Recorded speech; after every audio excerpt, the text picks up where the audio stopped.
Hello, third graders. This week we are going to kind of take a break from our listening and learning, and we are going to focus this week on context clues and how we find the meaning of words in a story. So, remember from your skills lessons with Miss Tilly and Miss Burleson last week that context clues are clues that readers use to find the meaning of unknown words within a passage, a story, or a text. Now, if you think back to your benchmark last week, sometimes when you were reading, you came across a word you did not know what it meant.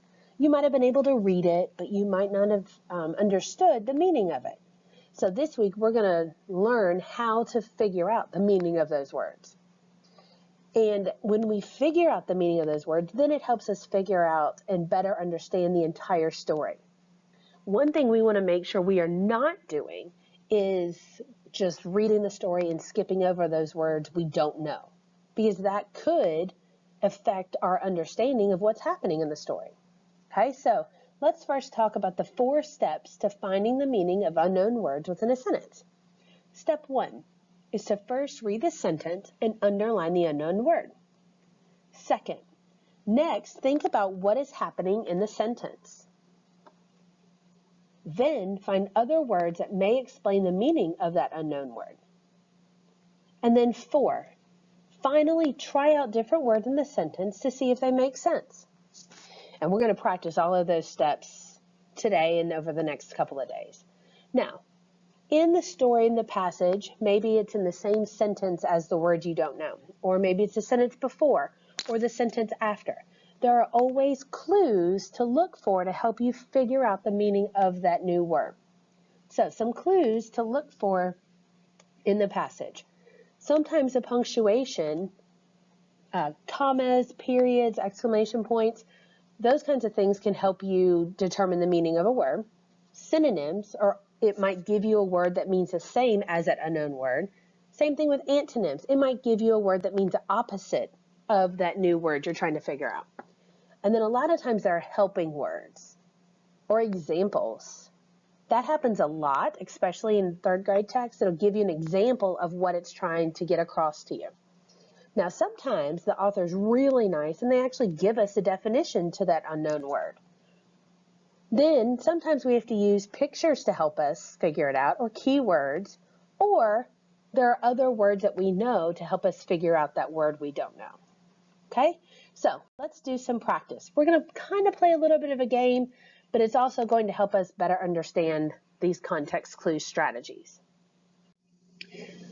So when we come across a sentence, a word, a paragraph, a passage that has a word that we don't know in it, normally when you come across that word you don't know, you need to stop right then and then reread that sentence or a couple of sentences and take the time to figure out the meaning of that word before going on.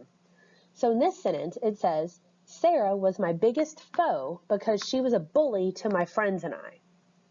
So now I need to look at that sentence and say, okay, what in that sentence helps me figure out the meaning of the word foe? Because foe is not really a word I use so often. And I know that we're talking about Sarah, and Sarah is the one that is my biggest foe. Now, if I look at the back side of the sentence, it also describes her as a bully to my friends and I. So I can use that information to help me figure out what a foe would be because it's describing Sarah. So if I look at my answer choices, it says A, enemy, B, shoes, C, lesson. Now, if I go back and think about the ending of that sentence where it's describing her and calling her a bully to my friends and I, if I look at my choices, the one that best fits would be A, enemy. So if I try that back in the sentence, instead of the word foe, let's see if it makes sense. Sarah was my biggest enemy because she was a bully to my friends and I. Yeah, the sentence didn't really change, and it still tells us that Sarah is not one of their friends. So I would say that, yes, foe means enemy. Great job. So now let's think about, all right, what context clue strategies did we use? So let's see some clues. Let's see, we underlined Sarah. We underlined that she was a bully to my friends and I. So I would probably say that I would say an example because it's explaining or giving an example of what it is that she's doing to make her a foe or an enemy. Okay, let's go on to the next one. The man walked down the long corridor in the dark building. All right, so now we've already underlined the word that we don't know. We're trying to figure out the word corridor. All right, so if we look in the sentence, let's look before it and after it. The man walked down. All right, so it's something that the man can walk on, and it's long. All right, and it's in a dark building. All right, so let's think. What is something that a man could walk down, and it's long, and in a dark building? Those are also some very good description words. All right, let's look at our choices. A, table, B, fan, or C, hall. Let's see. If I think about my clues from this sentence, something you walk down, it's long, it's in a dark building. Well, A, it could be in a dark building, it could be long, but you can't really walk down a table, so that wouldn't work. B, a fan, well, you definitely can't walk down a fan. C, can you walk down a hall? Yeah, can a hall be long? Yeah, and is a hall in a dark building? Yeah, so yeah, I'd probably say that C is our best answer. Let's think about the context clue strategies that we use. All right, so let's see. We talked about walk, the long, down it being long and in a dark building. I would say those are helping words, and it's also kind of giving a description of where that is located. But those all definitely helped us figure out the best choice from the choices that we were given. Great job. Okay, the little mouse was naturally shy. It didn't bother him to be by himself. All right, and our question, what does naturally mean? Okay, so naturally. So let's think, talking about a mouse, he's shy. Didn't bother him to be by himself. So we know we're talking about the mouse, and he's shy. That would tell me that he doesn't like to be around people. Naturally shy. Oh, so let's look at that next sentence. It didn't bother him to be by himself. I think the fact that it didn't bother him would be a very good clue to help us figure out about what kind of shy he is. All right, well, let's look at our choices here. A, complain, B, usually, or C, fair. Well, let's think about what is happening. It didn't bother him, so it couldn't be A, because if it didn't bother him, then he wouldn't complain about it. B, it didn't bother him to be by himself, so that kind of makes me think, yeah, he's probably usually shy. And fair, I don't think that fair fits anywhere in there. Didn't bother him doesn't have anything to do with fair. And if I put fair back in this first sentence where naturally was, I don't think it makes sense. Let's read it. The little mouse was fair shy. That doesn't really work or have the same meaning. Let's try it with B. The little mouse was usually shy. And if you're usually shy, then that's something that happens often. And if it happens often, then it probably doesn't bother you. So the answer to what naturally means is probably usually. Good job. All right, so let's take a look at what context clue strategies we used. So what clues didn't bother him? I would definitely say a definition. It told us in the next sentence kind of a definition of what naturally means, and then we could use another word that we knew to help us pick one that also meant the same thing. All right, the next one. The hungry bear devoured all the berries in the picnic basket. Oh, I just get a great picture of that happening. I can picture that bear and the berries and the picnic basket. I can just picture it happening. That's also another great strategy. All right, so now we're trying to figure out what the word devoured means. Okay, if we think about what's happening in the sentence, so we know we're talking about a bear. And again, I can picture this giant hungry bear. And he's gobbling up all those berries. He's devouring those berries. I can just picture it. He's probably got juice all over his face in the picnic basket. So yeah, I picture him eating all of those berries. Maybe I can see him gobbling and shoving them in his face. He's just eating them really quick. All right, so let's think. What context clue strategies do we use here? So we thought about the hungry bear and all the berries. And I would definitely say maybe a definition and some helping words and creating that picture in our brain. All of those things helped us determine that devoured means to eat, or that he ate all of those berries. Great job. All right, let's look at this one. The young boy taunted the puppy by holding a bone in front of the puppy's nose. What does taunted mean? Again, I'm kind of creating that picture in my brain, and a lot of times that helps me. I don't know if that helps you. The young boy taunted the puppy, holding a bone in front of the puppy's nose. So, yeah, I think that next part of what he's actually doing to taunt the puppy, holding that bone in front of the puppy's nose, is definitely our clue here.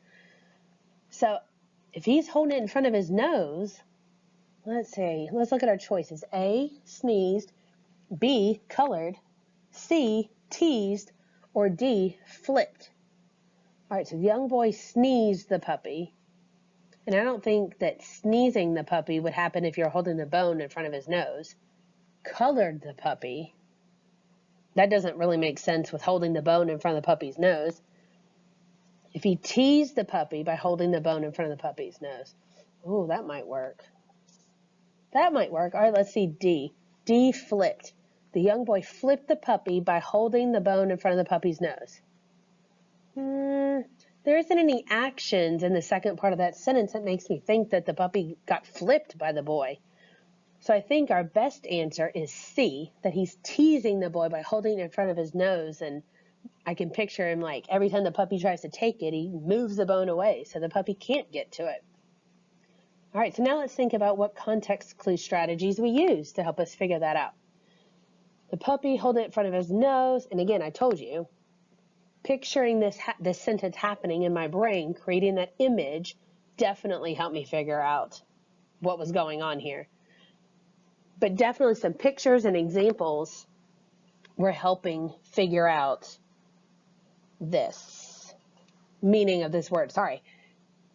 All right, let's go on to, that's a big sentence. Okay.